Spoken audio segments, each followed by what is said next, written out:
seluruh dunia dengan malaikat pemberita.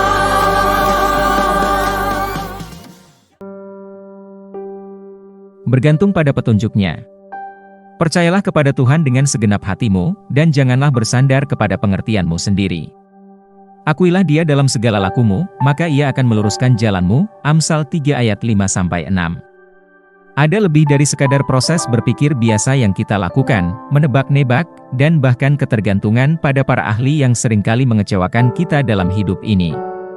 Dunia telah menyaksikan banyak kekecewaan sepanjang masa dalam berbagai profesi, bidang pengetahuan, dan industri. Hal ini menggarisbawahi kenyataan yang jelas, kita tidak bisa sepenuhnya mengandalkan kebijaksanaan manusia untuk menjalani kehidupan yang sukses. Dengan pemahaman ini, kita harus menghargai dan bergantung pada petunjuk dan kepemimpinan Roh Kudus. Ingatlah perkataan Yesus, "Aku menyertai kamu senantiasa, sampai akhir zaman." Hal ini Ia memungkinkan melalui kehadiran dan kuasa Roh Kudus. Renungkanlah perkataan Yesus dalam Yohanes 16 ayat 13, "Tetapi apabila Ia datang, yaitu Roh kebenaran, Ia akan memimpin kamu ke dalam seluruh kebenaran, sebab Ia tidak akan berkata-kata dari dirinya sendiri, tetapi segala sesuatu yang didengarnya itulah yang akan dikatakannya dan Ia akan memberitakan kepadamu hal-hal yang akan datang." Bukankah itu luar biasa? Roh Kudus adalah pemandu kita yang pasti dan dapat diandalkan. Bersama Dia, engkau tidak akan terombang-ambing dalam kegelapan, sehingga dapat berspekulasi tentang apa yang harus dilakukan atau kemana harus pergi. Bertanya-tanya apa yang harus dilakukan dalam hidup, atau membuat pilihan-pilihan, karena Ia akan memimpinmu ke dalam seluruh kebenaran. Ia juga akan menyatakan masa depan kepadamu. Kita tidak dibiarkan menebak-nebak dan berharap tanpa arahan. Harapan kita difokuskan dan terarah dengan baik karena Roh Kudus menunjukkan kepada kita masa depan. Hal yang benar-benar mencengangkan adalah Dia memberdayakan kita untuk mengubah masa depan yang dinyatakannya kepada kita yang tidak sesuai dengan kehendak-Nya yang sempurna. Kita memiliki kemampuan untuk membentuk panggilan kita sendiri. Beberapa mungkin sulit untuk memahaminya, tetapi ini adalah kebenaran yang dinyatakan dalam firman. Jadi, percayalah kepada firman kudus Tuhan, dan bergantunglah selalu dan mengandalkan Roh Kudus untuk petunjuk dan arahan dalam segala hal. Terpujilah Tuhan.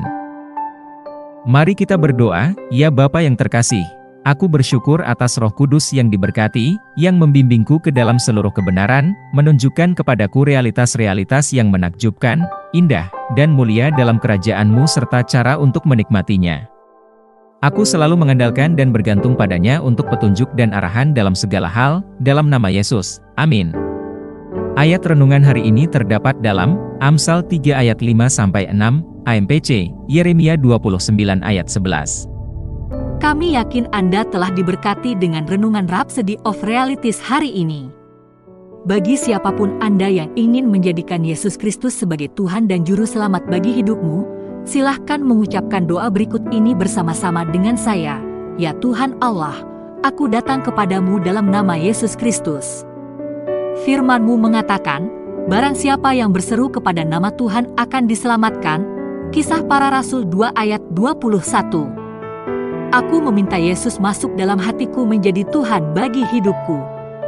Aku telah menerima hidup yang kekal dalam Roh-Ku dan sesuai dengan Roma 10 ayat 9, sebab jika kamu mengaku dengan mulutmu bahwa Yesus adalah Tuhan, dan percaya dalam hatimu bahwa Allah telah membangkitkan Dia dari antara orang mati, maka kamu akan diselamatkan. Aku menyatakan bahwa aku telah diselamatkan, aku lahir kembali, aku adalah anak Tuhan. Sekarang aku memiliki Yesus yang tinggal dalamku, dan lebih besar Roh yang ada dalamku daripada yang ada dalam dunia. 1 Yohanes 4 ayat 4. Saat ini dengan sadar aku berjalan dalam kehidupan yang baru dalam Yesus Kristus. Haleluya! Selamat! Sekarang Anda telah menjadi anak Tuhan. Untuk menerima informasi lebih bagaimana Anda dapat bertumbuh sebagai seorang Kristen, silahkan hubungi kami di alamat di bawah ini.